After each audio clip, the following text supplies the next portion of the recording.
যা করবি ডান্ডার মধ্যেই করবি। উইকেটের পেছন থেকে লিটন দাসের ছোট্ট এক টোটকাতেই খেলার মোড়টা ঘুরিয়ে দিলেন মেহেদী হাসান মিরাজ, তুলে নিলেন পাকিস্তানের অধিনায়কের উইকেট।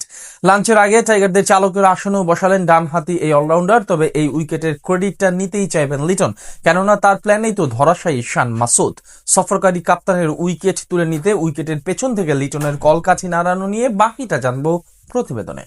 উইকেটের পেছন থেকে সব কলকাঠি যেন নাড়ছেন লিটন দাসী। ব্যাট হাতে অসাধারণ সেঞ্চুরির পর এবার গ্লাভস হাতে পাকিস্তানি ব্যাটারদের বিদায় করার নীল নকশাটাও আঁকছেন অভিজ্ঞ এই ক্রিকেটার। এবার মেহেদী হাসান মিরাজকে সাথে নিয়ে এমনই এক নীল নকশায় পাকিস্তান দলনেতা সালমান আলী আগাকে ফেরালেন লিটন। সেই সাথে দ্বিতীয় দিনের প্রথম সেশনেই ম্যাচে চালকের আসনে বসে গেল লাল সবুজেরা। ঘটনাটি ঘটে ইনিংসের 17তম ওভারে তাসকিনের গতির কাছে হিমশিম খেয়ে ততক্ষণে প্যাভিলিয়নে ফিরে গেছেন পাকিস্তানের দুই ওপেনার। তবে তৃতীয় উইকেট জুটিতে পিচে খুঁটি গেড়ে বসতে থাকেন দুই অভিজ্ঞ ব্যাটার বাবর আজম ও শান মাসুদ। আর এই জুটি ভাঙতেই অধিনায়ক শান্ত বলে আনেন মেহেদী মিরাজকে। সেই ওভারের প্রথম বলে সিঙ্গেল নিয়ে প্রান্ত বদল করেন বাবর আজম, স্ট্রাইকে আনেন শান মাসুদকে। আর তখনই উইকেটের পেছন থেকে মিরাজকে উদ্দেশ্য করে পিচের হাব ভাবটা বুঝিয়ে দিচ্ছিলেন লিটন। বলছিলেন পিচ কিভাবে আচরণ করছে। লিটন তখন বলেন, পিচের বলটা একটু ধরে হোল্ড করতেছে, ঠিক আছে।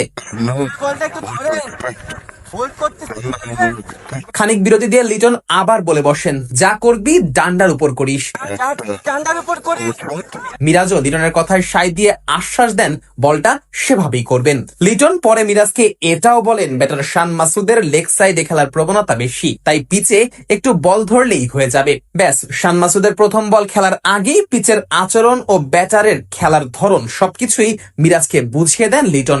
আর তাতেই যা হবার তাই হলো। পরের বলটাই মিরাজ খানিকটা দূরে অফ স্টাম্পের চ্যানেলে করেন। শান মাসুদ ফ্রন্ট লেগ ক্লিয়ার করে খেলতে যান, তখনই পিচে বলটা হোল্ড করে সামান্য একটু ঘুরে যায়। ফলে মাসুদ ঠিকমতো শটটা খেলতে ব্যর্থ হয়। বল সোজা চলে যায় সাবস্টিটিউট হিসেবে মাঠে নামা নাইম হাসানের হাতে।